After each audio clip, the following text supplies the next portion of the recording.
Muy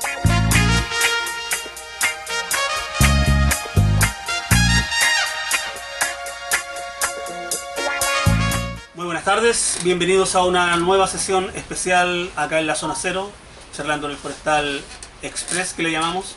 Ya no estamos en espacio, de hecho no pusimos ni siquiera el letrero atrás, pues se me acaba de olvidar, me acabo de acordar. Ya. Pero estamos haciendo lo que podemos dentro de las condiciones de esta nueva normalidad que ha adquirido el país. Hoy le agradecemos la presencia a Juan Cristóbal Peña, destacado periodista, que hace poco, no, ya nada tampoco, el libro ya tiene casi un mes, pero salió justamente para la revuelta. Exactamente, tiene 2 meses ya el libro. Y no alcanzó a tener... Y la segunda edición tiene. Es que, por Sí. favor, Y ha vamos, sido vamos un firme suceso. para la tercera. Vamos que se puede. Sí. Juan Cristóbal, gracias por venir. Muchas gracias por la invitación, pues.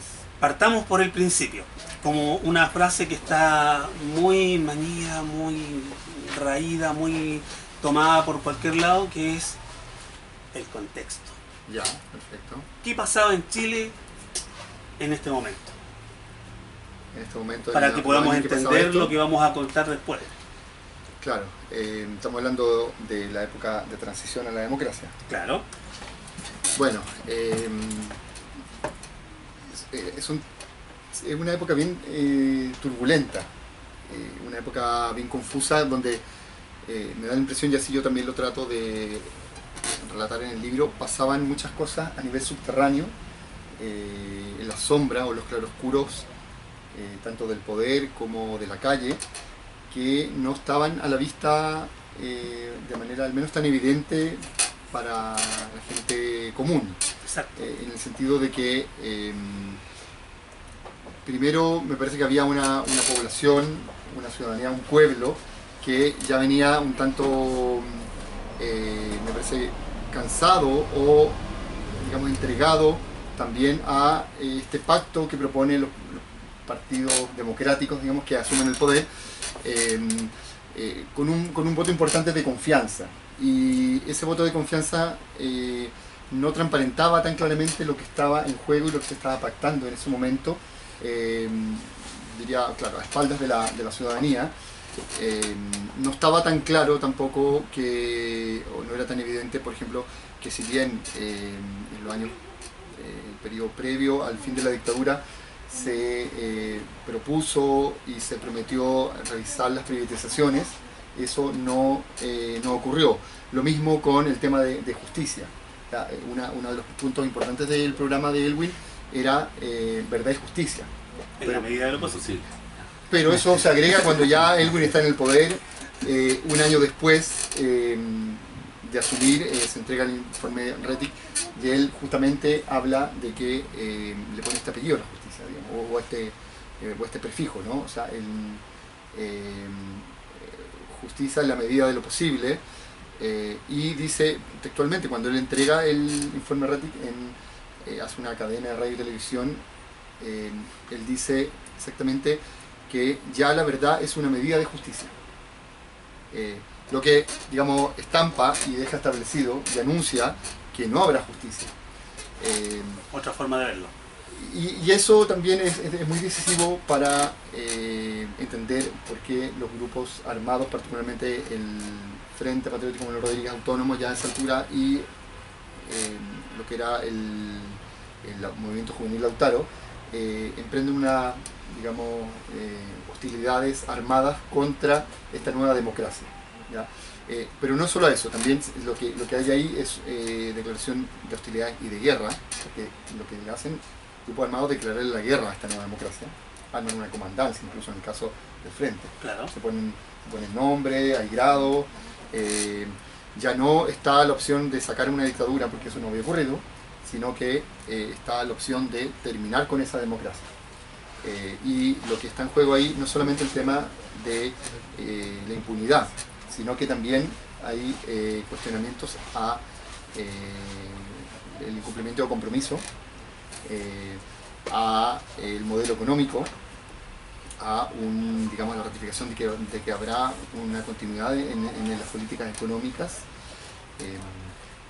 Por tanto, hay que entenderlo como una interpretación de que hay un no cumplimiento de acuerdos y darle la espalda a lo que se supone que estaba prometiendo estas autoridades que terminaron ganando las elecciones y administrando el poder.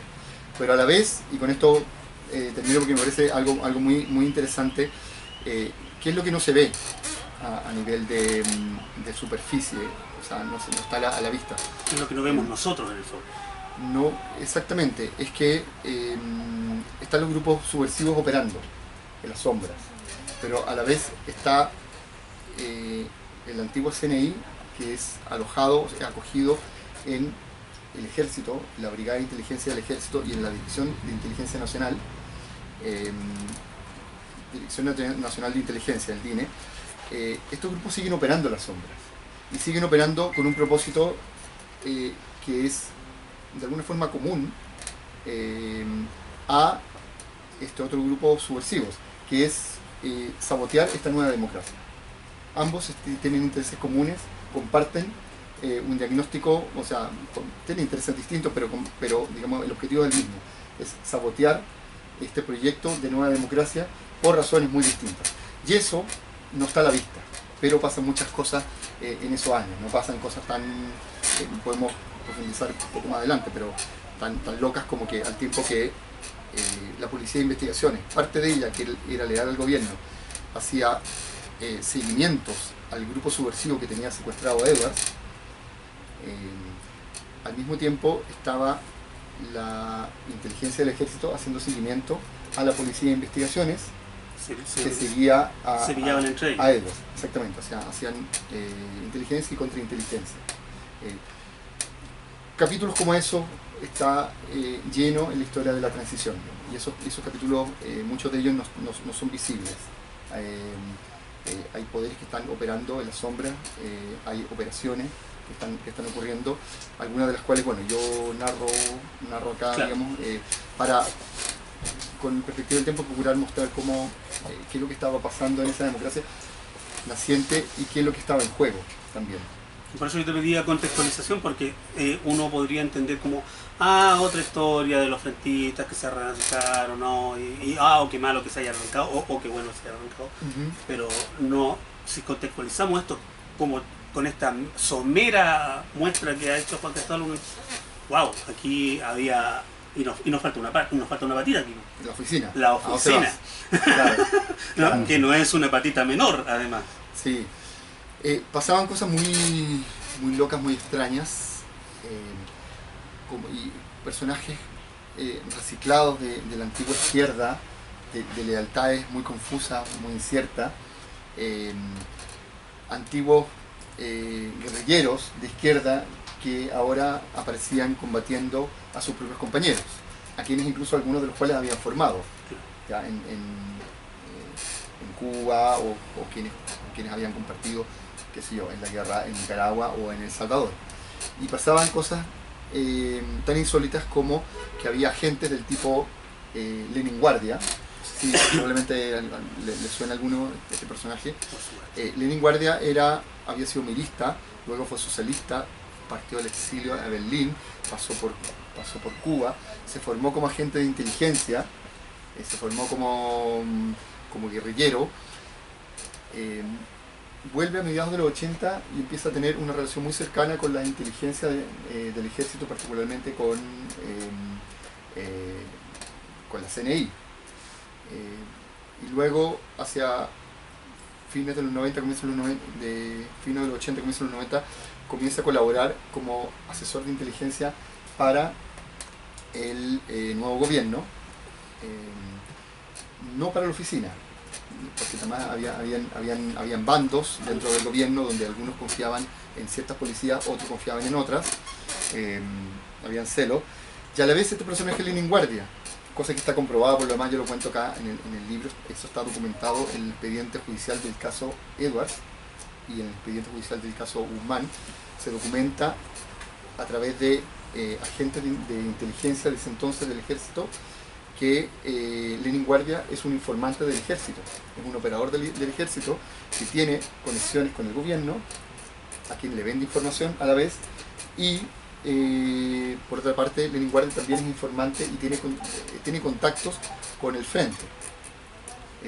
Entonces, digamos, Eso da para explicar algunas teorías conspirativas que hablan de qué manera algunas operaciones pudieron haber estado licitadas por el ejército, como el atentado o ajusticiamiento a Jaime Guzmán. Claro. Yo lo pongo en duda, eso lo relativizo, no creo que, no me compro tanto esas tesis, ¿Pero porque no llegaste a la convicción?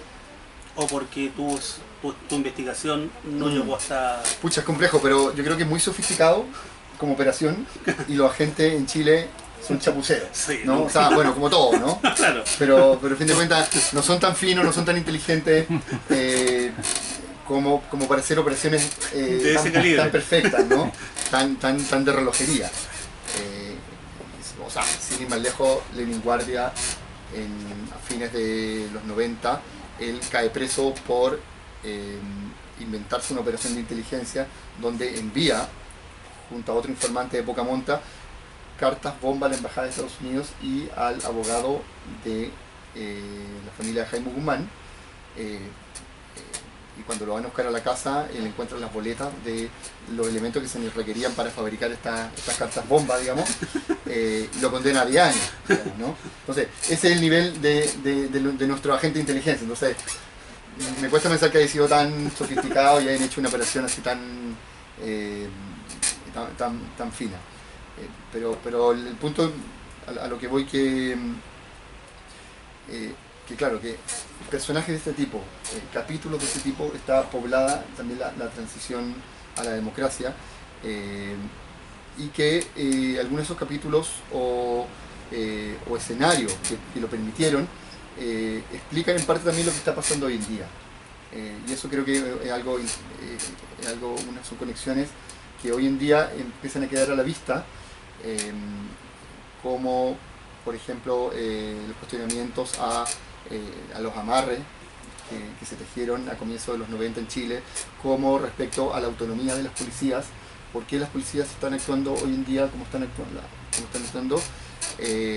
Bueno, es porque se establece digamos una suerte de condición a condición de la cual las autoridades civiles son, digamos, complacientes, digamos, donde deciden, y en parte también se ven impedidos de hacerlo legalmente, de no intervenir y de no hacer digamos, un desafío más frontal contra las policías, contra el ejército, digamos, por cautelar esta democracia que estaba siendo permanentemente amenazada.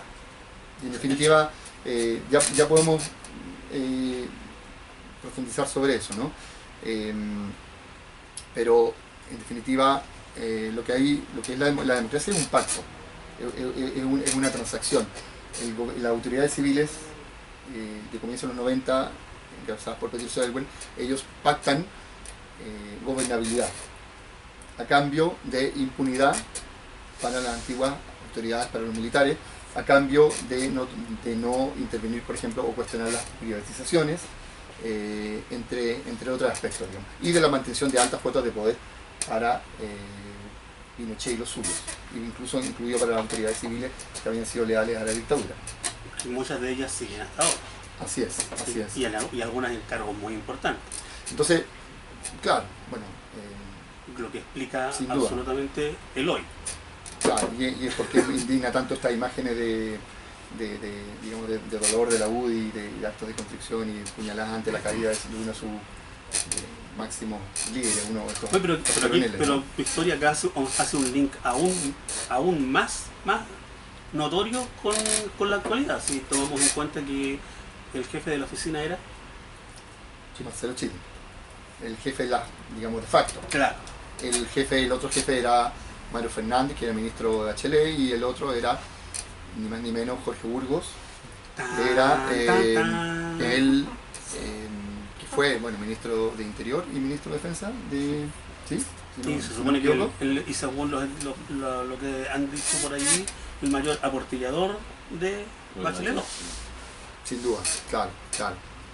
Bueno, hay otro capítulo que yo no cuento acá en el libro, porque como que ya hay muchas historias también, ¿no? Claro, daba para entonces tuve que sacrificar algunas porque se me escapaban. Yo no profundizo en la oficina porque me parece que da para un capítulo completo, no obstante que cuento y perfilo algunos de sus personajes como Lenin Guardia y otros.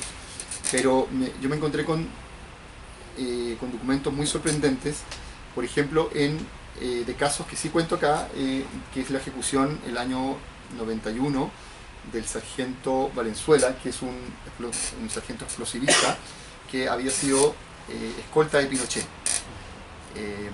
A este sargento lo matan, no es una persona muy importante, ¿no? Yo creo que hasta donde sé, lo matan porque vivía cerca de la casa de uno de los que lo matan, que es Emilio Escobar, que es Escobar Poblete, vivía a 3 cuadras, digamos.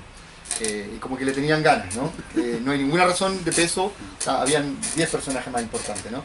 Bueno, en este caso, uno se encuentra en el expediente con documentos tan sorprendentes como, por ejemplo, que dan cuenta de que en ese entonces Carabineros hacía seguimientos a grupos subversivos, a células de grupos subversivos del Frente,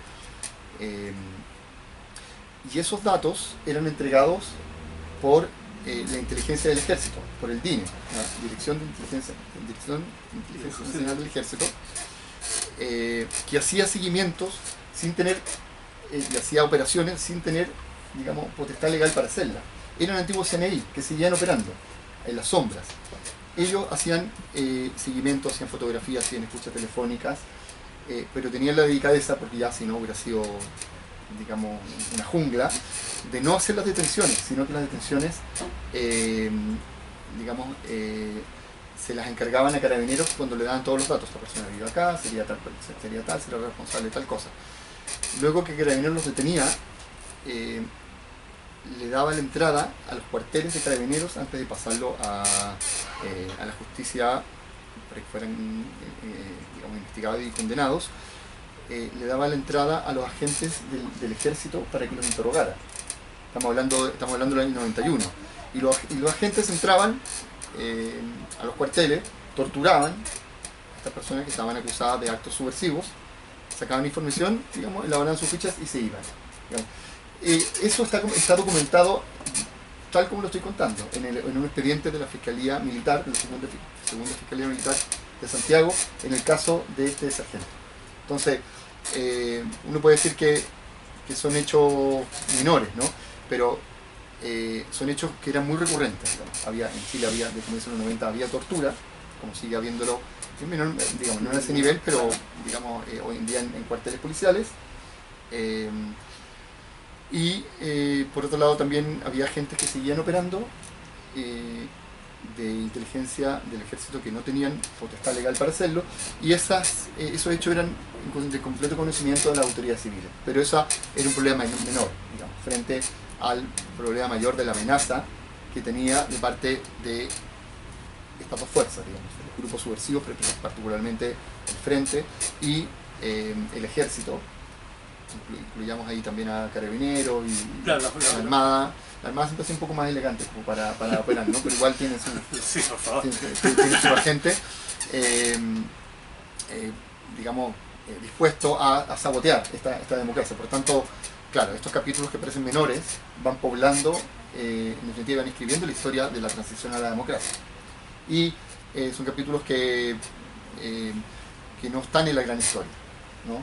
No. Pero que no hay cómo entender esa gran historia sin contar esos capítulos, digamos, que van poblando y van ayudando a explicar, en mi opinión, por qué estamos como estamos hoy en día. En el fondo es eso el libro. Claro. El libro es como una guía para entender el hoy. Claro, sí, pero guía suena un poco... Sí, no le va a comprar nada, ¿no? Capítulo 1. No, exactamente. ¿Cuánto te demoró esta magnífica, me atrevo a decir, investigación? Bueno, fueron, yo diría que apenas, así en concreto, de investigar detenidamente, escribir, cosa que también me tomó mucho tiempo, algo así como 4 años. Pero yo apenas terminé un libro del año 2007 que se llama Los Fusileros, que trata del atentado Pinochet, sobre quiénes eran y qué fue. Ahí está, Ahí el lo tiene. compañero está mostrándolo, no sé si la cámara puede No, mostrarlo. la cámara no alcanza a llegar allá. Mejor Eh, fotógrafo está por allá. Yo, bueno, termino ese libro, lo publico y entro a trabajar a CIPER, que es el Centro de Investigación Periodística, y ahí cada tanto escribo también algunas historias sobre el frente, cosas publico lo de Lenin Guardia, Claro.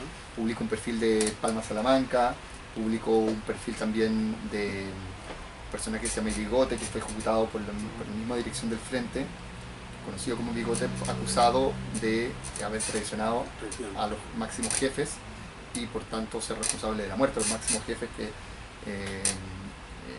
Tamar y José Miguel, conocidos como con el nombre de con su chapa. El comandante Tamar. Entonces, digamos que yo diría, estoy permanentemente, por una otra razón, volviendo a este tema y pensando en que me gustaría escribir una historia de los 90 ya. El libro Los Fusileros llega justamente, uno de los hitos finales es el escape del túnel en fines de enero del año 90, o sea, a un mes y poco más del cambio de gobierno, ¿no? Entonces me interesaba contar la historia posterior, que era una historia incluso más difícil de contar porque una historia donde me parece que había más secretos y donde quienes protagonizaron la lucha armada contra la democracia o proyecto de democracia estaban en un papel de cuestionamiento más grande que quienes supusieron a la dictadura por las armas.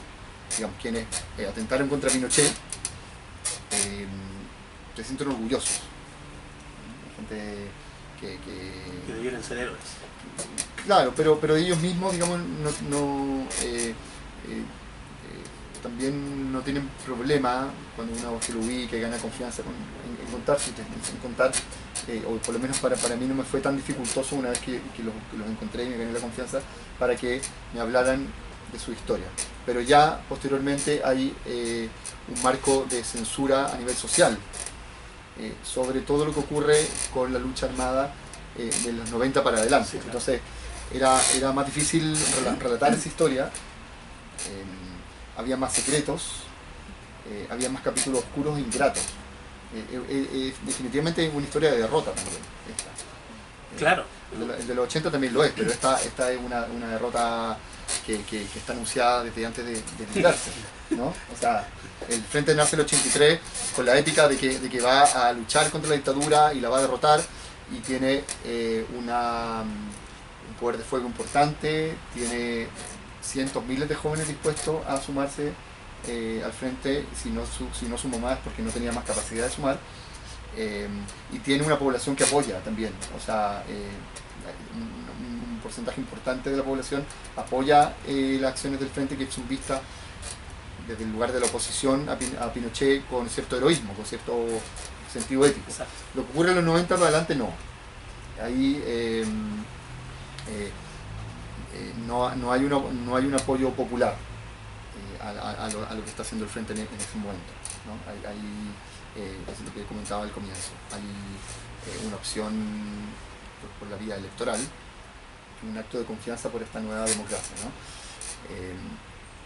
Y por tanto, bueno, eso fue el principal desafío, eso fue el principal interés, y luego contar esta historia a través de un eje principal, que es una pareja, que es Ricardo Palma Salamanca, que es quien protagoniza las acciones de violencia subversiva más importantes de esa época. Le llamamos ejecución o asesinato de Jaime Guzmán. No se quiere. No, le llamamos ejecución, ¿eh? Muy bien. Ejecución de Jaime Guzmán, ejecución de Luis Fontaine, ejecución del sargento Valenzuela, secuestro de Edwards, bombazos varios. A los McDonald's que estaban instalando, sí, a intereses norteamericanos que se les llamaban. Mira, hay un para que venga son de paz. Claro. Y en definitiva también. No se pongan nerviosos. No. Vienen son de paz, En definitiva, quienes, bueno, hayan leído o estén leyendo el libro, podrán notar que este libro cuenta la historia del Frente de Lucha Armada en Transición a la Democracia a través de un personaje que es este protagonista, que está presente a lo largo de toda la historia, sumado a la segunda protagonista, que es la pareja de Ricardo Palma Salamanca, que también tiene un papel importante en el frente.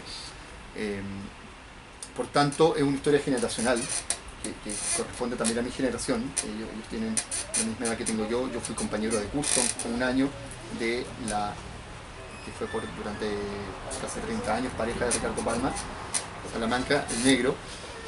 Y también es una historia de amor, que eso yo creo que fue lo más desafiante de escribir una historia de amor. Con todos estos componentes al lado. Digamos, con aroma a pólvora, ¿no? Claro. Que me parece es algo del cual yo me siento más orgulloso y fue lo más difícil también, ¿no? No es fácil escribir de amor, ¿no? Digamos, no obstante que el trasfondo es de violencia política, es una historia en el fondo generacional, como digo, también da cuenta de qué manera se explican estos hechos. Estamos hablando de los hechos que quedaron marcados en la historia, por esta historia de amor. Sin por cierto, spoilear el libro y el final todo, pero cuando uno, y algo que a mí me interesaba despejar, digamos, qué es lo que hace que un muchacho de 18 o 20 años haga lo que hizo y tenga, digamos, la convicción, el temple para, digamos, matar a tiro a gente desarmada, digamos, como era Jaime Guzmán, o a este otro personaje, un muchacho que venía de una familia de una izquierda ilustrada, de padres profesionales. ¿Ya? No es alguien que venga con una historia de marginalidad, de pobreza, que uno podría encajar, ¿no? O sea, y luego es alguien que está marcado por una experiencia personal que tiene que ver con la época, pero también con una experiencia de pareja. Y lo que pasa en esa pareja explica, según la lectura que yo hago y las conversaciones y los documentos que reviso, en buena parte lo que él termina haciendo. Entonces, ¿qué me parece interesante a mí? La historia, a veces uno puede no solo contarlo, sino que explicárselo por sucesos mucho más subjetivos y emotivos, que por elementos qué sé yo, racionales e ideológicos. O sea, que él se haya levantado un día y haya, digamos, con la misión, tenido la misión de ejecutar a Jaime Guzmán o de secuestrar a Cristian Edwards, esos hechos que son hechos o que son parte de operaciones en el contexto de una organización militar, están mediadas por factores emocionales muy potentes que determinan que, y es lo que también la lectura que hago yo en el libro, y me parece que con elementos a la vista, en mano, que determinan que él haya hecho sin convicción lo que hizo, como matar a Jaime Guzmán. Él se opone a matar a Jaime Guzmán y lo manifiesta, pero sí todo, como parte de una organización militar, lo hace. Se opone a secuestrar a Cristian Edwards. Más que oponerse a secuestrarlo, se opone a que él sea un celador a quien le van a encargar estar varios meses encerrado vigilando a Cristian Edwards y estando tan secuestrado como Cristian Edwards. Exacto. A tal punto que él llega, por ejemplo, para evitar volver a esa casa donde tenía que estar encerrado custodiando a Cristian Edwards, se pega un balazo en la pierna, haciéndolo pasar por un accidente laboral, un accidente de trabajo, para no tener que volver a encerrarse a este lugar. Todo esto en un contexto de cosas que están pasando en su relación de pareja, que explican por qué él hace ciertas cosas y no las hace. Entonces, me parece interesante, o sea, no hay cómo entender esa historia si uno no entra a explorar en aspectos íntimos, personales, subjetivos y afectivos de las trayectorias los protagonistas de esa historia. Y creo que esto vale para la historia del Frente, la historia del secuestro de Edwards, como para otros sucesos de nuestra historia, digamos, ¿no? Claro, o sea, sí. hay que explorar en esos elementos. No, la gran historia no se entiende sin la pequeña, y tú no solamente fuiste la pequeña, sino fuiste la íntima, y eso es mucho un mayor logro aún. Abramos un poco la conversación. ¿Querías preguntar algo? Sí, por favor.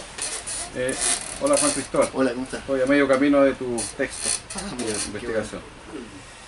Pero si me lo permiten, quiero leer un mensaje que he recibido de un amigo. Dice: Democracia Cristiana y Partido Radical salvan a Piñera de la destitución. Rechazada la acusación, 79 contra 73. Es un dato tremendamente relevante. Wow. Es que es interesante porque ellos tenían el control de la oficina, sobre todo el Partido Radical. Absolutamente. Tenía un papel ahí importante.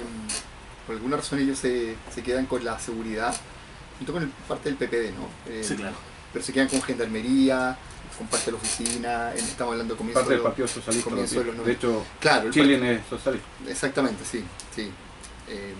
Pero es menos, es más el PPD que está acá. Personajes como, claro, yo diría que el PS hace un trabajo más sucio, ¿no? Porque los otros hacen un trabajo más de oficina, el Partido Radical y la DC, ¿no? Los otros hacen un trabajo sucio más de terreno. Lo que no es culpa ninguno de los dos, ¿no? Claro. No sé qué es peor. O todas las anteriores. Sí, quería hacer la pregunta. Dale. Lo que pasa es que, Juan Cristóbal, he visto recientemente en tus redes sociales, de hecho publicaste hace poco una foto con Juan Moreno Ávila, el Sacha, que es protagonista de tu libro anterior, Los Fusileros. Sí.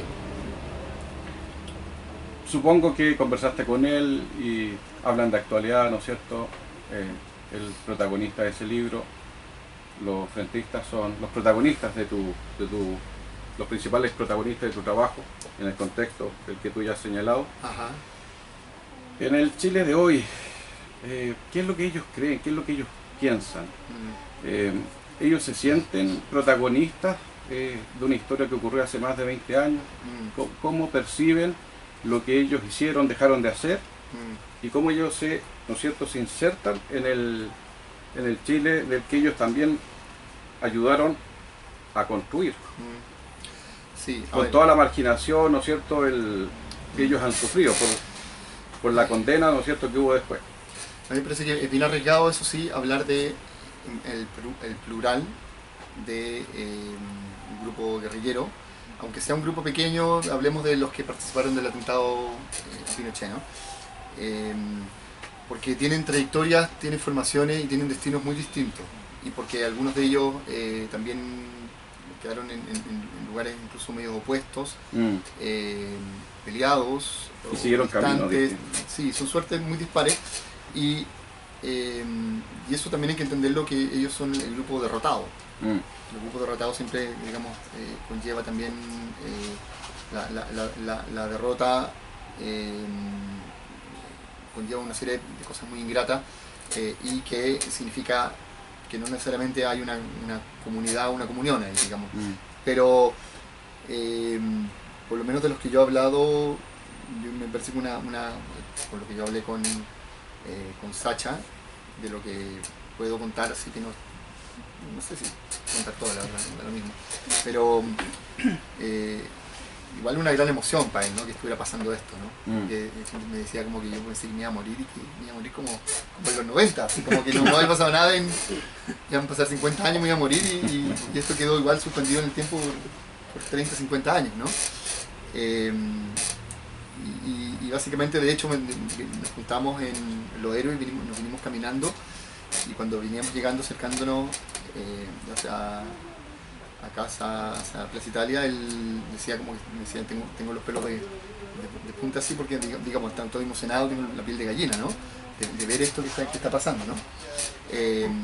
Me hizo un par de comentarios técnicos sobre la embestida de los capuchas contra los guanacos y contra el zorrillo, ¿no? Unas correcciones, dijo, no, esto deberían hacerlo así, ¿no? Algo de experiencia había ahí. Algo sabe. Claro. ¿Qué más me comentó? Claro, yo le digo, pero igual las piedras no le hacen nada, le digo, ¿no? Así como en unos camotes y todo, me dijo, no, creáis, como le llega en la casa un Paco, igual te lo botan, ¿no? Pero, y me dijo, alguna vez yo escuché que alguien se quería pitar un guanaco con un rocket, me dijo. Entonces, yo le digo, ¿para qué, no? Un guanaco, o sea... Saliendo más. Claro, o sea, que vengan los siguientes, ¿no? Y me dice, no, pero un símbolo, digamos, ¿no? Un gesto, ¿no? Y me dijo, sí, no hubiera servido de nada. Y capaz que hubiera fallado, como atentado. Como le pasó. Claro, exactamente. A la chilena. Pero bueno, el punto es que hablo por el caso de él, porque lo conozco. Porque con el negro no has podido conversar después de toda esta historia. No, solamente he sabido por tercero y como que no quisiera como hacer esas interpretaciones, pero... ¿Cómo?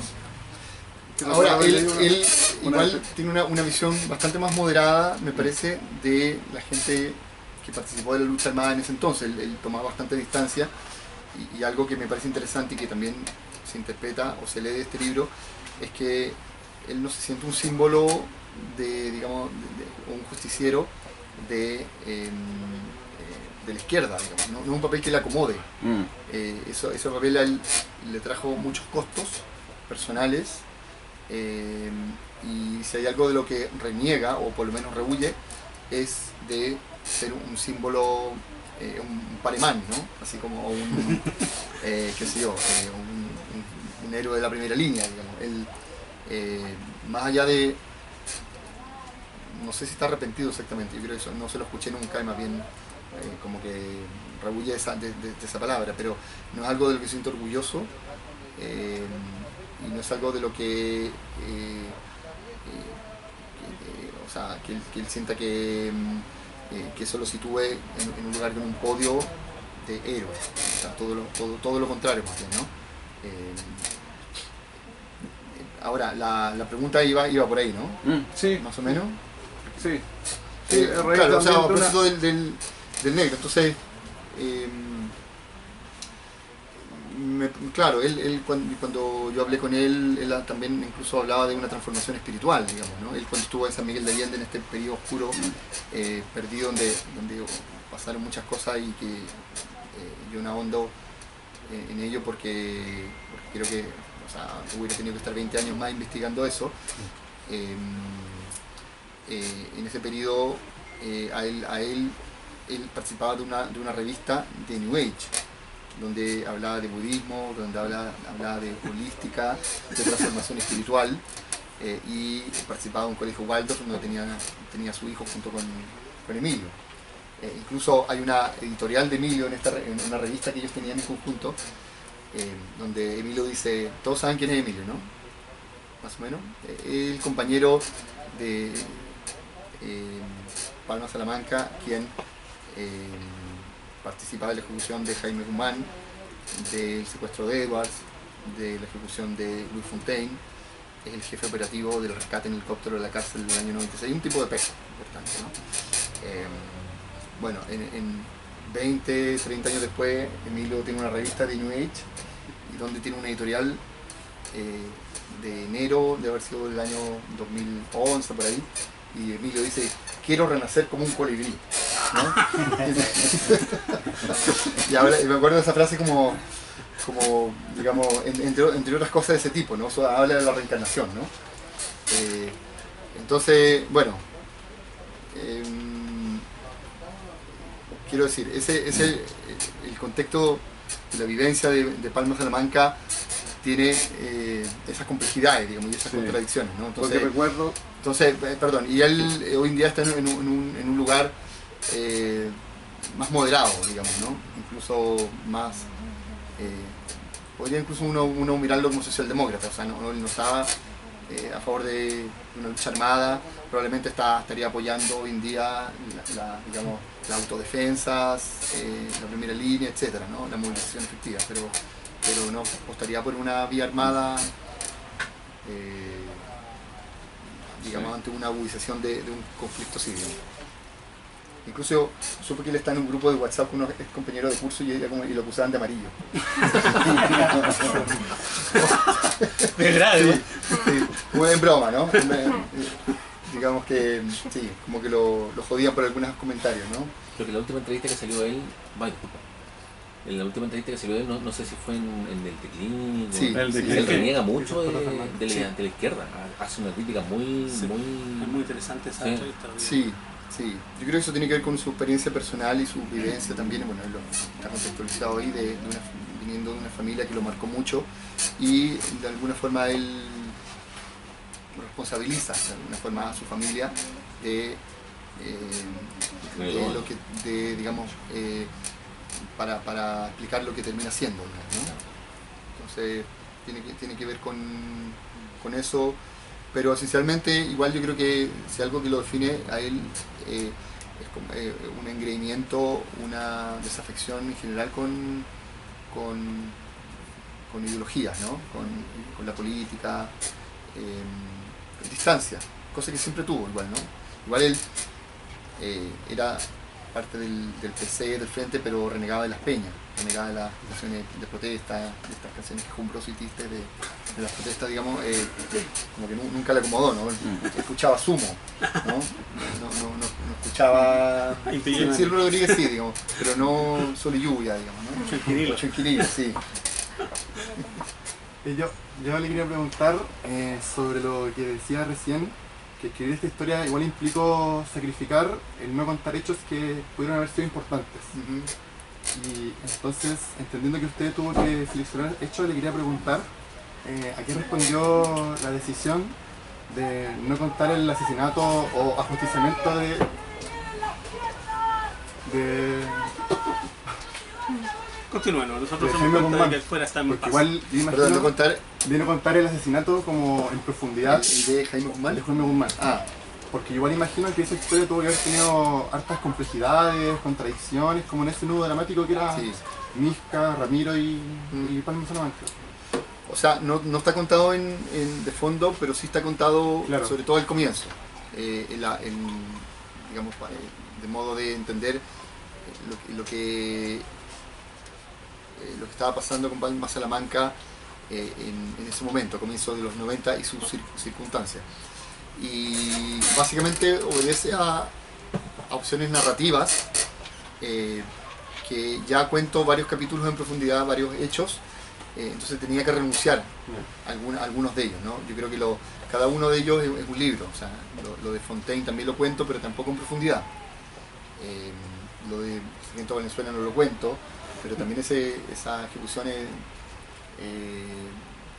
también muy sorprendente para entender en lo que estaba al frente, digamos. O sea, matar a un tipo de menor importancia porque es tu vecino, digamos, vivía muy cerca. en una organización militar que supone que está para cosas más importantes, digamos, ¿no? Cosas estratégicamente más importantes.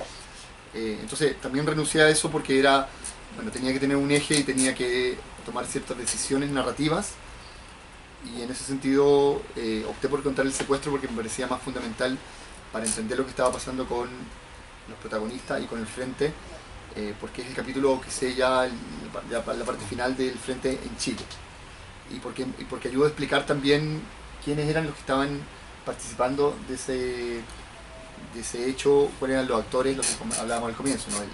El DINE, Carabineros, la oficina, la policía de investigaciones, los leales al gobierno, los menos leales al gobierno, Todos los poderes fácticos que estaban en la sombra. exactamente, claro. Es una cosa de estrategia. Así también tampoco cuento la fuga en helicóptero, que más bien le dedico dos mezquinas líneas, y se subieron al canasto y se fueron, ¿no? O sea, Pero que también es un tema que ya está un poco más conocido. es que ahí también hay que yo creo que se saben pocas cosas también, o sea, para todo lo que se puede saber, pero también hubiera sido meterle 100 páginas más, ¿no? Mínimo. O 100 y tantas páginas más, si es que digamos, cuento de verdad a trasfondo sobre cómo fue esa operación. Incluso había contado, en un momento conté algo de esa operación, pero ya vi que profundizaba en otras historias laterales, y que no daba, y que se iba a empezar a engrosar demasiado un libro, y que el problema no es que fuera corto o largo, sino que fuera un problema que no funcionara narrativamente. Que eso yo creo que es importante en los textos de ficción y no ficción, que algo que es como una película, ¿no? Que te mantenga, o un documental, te mantiene como concentrado en un eje, y uno va siempre volviendo a los personajes, a la temática, al leitmotiv principal, claro. O viene a ser como un recocido o un conjunto disperso de historias donde se va, uno lo puede tener un valor documental importante, pero un valor narrativo menor, si es que no renuncia a contar cosas que son importantes. Todo es importante. Por ejemplo, yo donde sí ahondo es en La otra fuga, de la cárcel de la penitenciaría, el año 92, que es donde mueren tres frentistas mueren, ¿no? Sí. A diferencia de La otra fuga del canasto, ¿no? que es más heroica, más feliz, ¿no? Esta fuga me parecía más importante para dar cuenta de la derrota, ¿no? Y de la derrota militar y del estado de las cosas en el frente, donde los tipos tuvieron que batírselas por las suyas después de haber participado ser parte de una organización militar, donde no tenían apoyo y tuvieron que recurrir a amigos, a contactos, para una fuga que terminó como terminó, en un buen desastre, ¿no? Y para instalar también el tema de las sospechas que hay sobre la infiltración digamos que rodeó esa fuga de parte de servicios de inteligencia y seguridad vinculados al gobierno en ese momento. Eso. O sea, no fue ni censura ni autocensura, solamente una decisión literaria. Sí, claro. Y yo creo que por ahí iba la pregunta. Sí. ¿Algo más? Lo dejamos hasta aquí, entonces le agradezco. ¿No? La última pregunta. No, por favor. Es que justamente sobre eso quería que nos adelantara un poco, digamos, cuáles son tus próximos proyectos, digamos. O sea, sería muy interesante un libro que hablara de la oficina, por ejemplo. Sí. De cómo ese lugar construyó, como decían nuestros anfitriones, poderes que existen que han persistido hasta hoy día. Sí. No sé en qué proyecto, digamos, está ahora disfrutando el éxito de eso, sí. Digamos, pero... Ahora estoy más bien trabajando en un libro sobre perfiles vinculados a casos de corrupción reciente, donde estoy trabajando con un grupo de periodistas perfilando a personajes muy diversos, que también para aplicar el Chile actual, ¿no? Desde Jadwe, el ex presidente del fútbol profesional chileno, a militares, carabineros, empresarios, políticos, que es distinto a esto, ¿no? Y la verdad es que me da muchas ganas también de abordar algunas historias o algunos personajes, como lo que mencionas tú, y no me dan ganas también, ¿no? Porque me he pasado igual harto tiempo en esto, y creo que, o sea, sería maravilloso hacer una biografía de Tamara, por ejemplo, de Cecilia Magni. Sería maravilloso hacer una biografía de Osandón, el líder del Lautaro. Creo que ahí hay una historia como que está muy... El Lautaro no se ha escrito mucho, muy pendiente de contar, y así. Entonces, pero no sé si me voy a animar a seguir como en ese tema en particular, digamos. Y la oficina ni hablar, digamos. La oficina, yo creo que eso, claro, yo como que lo rodeo, cuento algunas cosas de algunos de sus personajes que protagonizaron, fueron parte de la oficina, pero al final también lo suelto, ¿no? Porque estamos contando el secuestro de Edwards, entonces como que no nos distraigamos, ¿no? Volvamos al tema, que es el secuestro de Edwards. En esa parte del libro, ¿no? Todavía están casi todos vivos, entonces es difícil hacer la historia de la oficina con ellos acá. O sea, y además que tienen un mérito positivo, en mi opinión, que han hecho un pacto de silencio y lo han cumplido. O sea, los tipos de verdad no han hablado, no han contado de verdad ninguno de ellos, de los que fueron agentes o después fueron burócratas de la oficina, esos secretos, ¿no? Respecto a las ejecuciones de algunos agentes como Abdelín Valenzuela, uno de apellido Sarmiento y otros, en fin, ahí hay capítulos muy desconocidos muy oscuros y donde creo que una de las razones por las cuales no se han conocido es porque los protagonistas no han hablado. Y cuando han hablado han contado versiones que son muy light y que cuesta creer igual. Así como consiguieron a un agente de inteligencia, a un agente infiltrar, quiero decir, a Venezuela, que se convirtiera en agente informante de la oficina. Bueno, no, porque una tía que era socialista me tenía un amigo que yo conocía, que me lo presentó, llegó hasta nosotros porque quería pacificar y contribuir a esta nueva democracia. O sea, como que esas versiones no resisten, digamos, ¿no? Entonces, yo creo que una de las características de la oficina es que han sido leales consigo mismo y que efectivamente no han destapado secretos. Creo que hubiera sido distinto si hubiera sido parte de la derrota. Ahí eso contribuye también a que se traben los secretos con el paso del tiempo. Y creo que también falta una buena perfil biográfico del otro lado, digamos, ¿no? De la CNI, de Álvaro Corbalán, y creo que también uno puede hacer una aproximación similar, ver desde el lado afectivo, subjetivo, identificar algunas cosas y identificar a los malos, a los no tan malos, incluso a los digamos, a los que tenían distancia, no sé si llamarlo buenos, ¿no? Pero quiero decir, hay categorías en las cuales uno puede construir historias donde no necesariamente todos están al mismo nivel, y probablemente muchos de ellos tenían contradicciones también, ¿no? Y tenían inquinas unos con otros. Es interesante indagar en esos factores emocionales y personales para explicar las historias, porque yo no creo que, y creo que no tiene sentido hacer un libro donde uno condenatorio sobre los personajes, ¿no? Y donde a esta altura un libro únicamente que sea denuncia, sino que es más bien lo interesante es ver la complejidad de los personajes, aunque sean los personajes más malditos, pero verlos en su casa, verlos con su hijo, con sus nietos, ¿no? Y esto es muy distinto a lavarle la imagen, ¿no? Quiero decir, explicar la complejidad y el factor humano, de este tipo de personajes que dan sentido a la historia. ¿Ahora sí? ¿Una pregunta chiquitita? Sí. No, en realidad. Yo en los fusileros quedé con gusto a poco con lo que pasaba con Bigote. Con Bigote, yo dando vuelta ahí el tema, y yo no sé si lo tocáis en otro libro, en alguna parte, para poder meterse un poco más en la historia de él, porque es un personaje bastante importante en lo que cómo termina el frente y la muerte de Raúl Pellegrini, sobre todo. Sí. Entonces no sé si ¿me puedes comentar algo de eso? Sí. ¿Y la otra es? No, la otra era una reflexión, bueno, te lo digo cortito.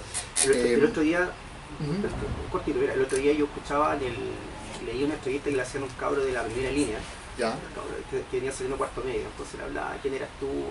Y el cabro salió cuarto medio, quería estudiar trabajo social, ¿no es cierto? Y le preguntaba qué cosa escuchaba pan y qué leía. Y el cabro dijo, yo acabo de leer Los Fusileros. Acabo de leer Los Fusileros. Wow. Y decía, encuentro la raja el libro, sobre todo por la historia de Raúl Pellegrini, de la comandante Tamara. Aquí eran dos personas cuicas, y que salen de la burbuja y se meten en esto, mueren quizás donde no tenían que morir. Entonces es algo que yo también pienso. Yo pienso, cuando Los Fusileros, un libro espectacular, y te felicito realmente por el libro, de esos libros que tú leí, bueno, y maravilloso, maravilloso. Una reflexión solamente, felicitarte por Los Fusileros, y que realmente ha marcado una tendencia en la gente que lo ha leído, y este cabro que te digo también, es sorprendente lo que puede marcar y lo que ha marcado el frente en la gente en sí. Con respecto al tema de Bigote, no sé si todos saben, Bigote es el que comentábamos anteriormente, al quien acusan de haber infiltrado y haber traicionado ni más ni menos los máximos jefes y los más queridos, que marca en definitiva la derrota anticipada del frente. que es un personaje muy cinematográfico por lo demás, ¿no? Con fantoche, corpulento, de bigote, con mucha personalidad, que anda con una traje medio del Caribe, con sombrero y se le ve la pistola, digamos, o sea, toda la gente lo retrata así, ¿no? Un fantoche. Yo creo que hizo, o sea, no creo que pueda haber hecho mucho más, aunque me hubiera dedicado más tiempo a indagar tanto en el personaje como en, digamos, si es que era o no era infiltrado. A la gente del frente no le cabe ninguna duda. El punto es que este personaje era un personaje como que era un culto dentro del mismo frente, incluso para los jefes, ¿no? Pero era alguien que nunca tuvo ninguna figuración, pero tuvo sin duda mucha importancia y tiene la significancia de que fue ejecutado por sus dos compañeros y echado a desaparecer, ¿cierto? Acusado de lo que ya sabemos, con la carga que significaba y que significa en Chile la desaparición de los cuerpos y el asesinato de los mismos. Entonces yo escucho aisladamente, comienzo a escuchar sobre la leyenda de Bigote, ¿no? Y voy detrás de un personaje sobre, o sea, tratando de despejar y de construir la historia de él a partir de ese único dato de un tipo que le dicen Bigote. O sea, como tú rastreas a alguien que es clandestino, que sabes que alguna vez militó en la Jota y que es conocido con este apodo de Bigote o como Victorino. Y doy con él, con la familia de él, a través de la pesquisa del origen de su militancia, que estaba en San Felipe. Y para mí era muy importante saber si él era un personaje real y dar con su familia, porque únicamente la familia podría decir si él estaba desaparecido o no. Entonces era complicado hablar de una persona que no tenía nombre, desaparecida, que solamente le conocían por Bigote y que lo hubieran ejecutado. Entonces para mí ese como fue uno de los mayores triunfos o satisfacciones de haber dado con la familia de él y que la familia me haya dicho que efectivamente él un día del 88 dejó de ir a su casa después de que iba todos los años a ver a su mamá que estaba de cumpleaños. Y efectivamente lo que sabían ellos es que había sido ejecutado. Entonces yo, claro, doy con la familia, doy con los testimonios de los que lo vieron por última vez, doy con la hija de él, con la última pareja de él, reconstruye todo lo que puedo reconstruir, ¿no? Y lo otro ya me parece que es difícil de seguir ahondando en esa historia, digamos, ¿no? O sea, solamente no sé quién podría salir a decir o confirmar si él era lo que dicen que era. Y está el punto, claro, de controvertido a mi juicio de que no entreguen el cuerpo a la familia. Me encuentro súper jodido eso. Él tiene familia, o sea, él tiene hijas, ¿no? Tiene dos hijas. Y una hija que se ha dedicado a buscar este cuerpo, digamos, ¿no? Y eso me parece muy cuestionable, incluso en el escenario de que haya sido infiltrado. Pero bueno, es un tema, un juicio moral que creo que me parece interesante, a propósito de eso, los libros también uno poner los antecedentes y no hacer condenas ni juicios, ¿no? O sea, uno poner los elementos y cada uno odia al personaje que quiere odiar, ¿no? O se encariña con el personaje que quiere encariñarse. Pero uno no está para dar cátedra ni para ponerse en un podio a juzgar, ¿no? Un aplauso, gracias Juan Cristóbal. Vale. Para que puedas firmar los libros que traen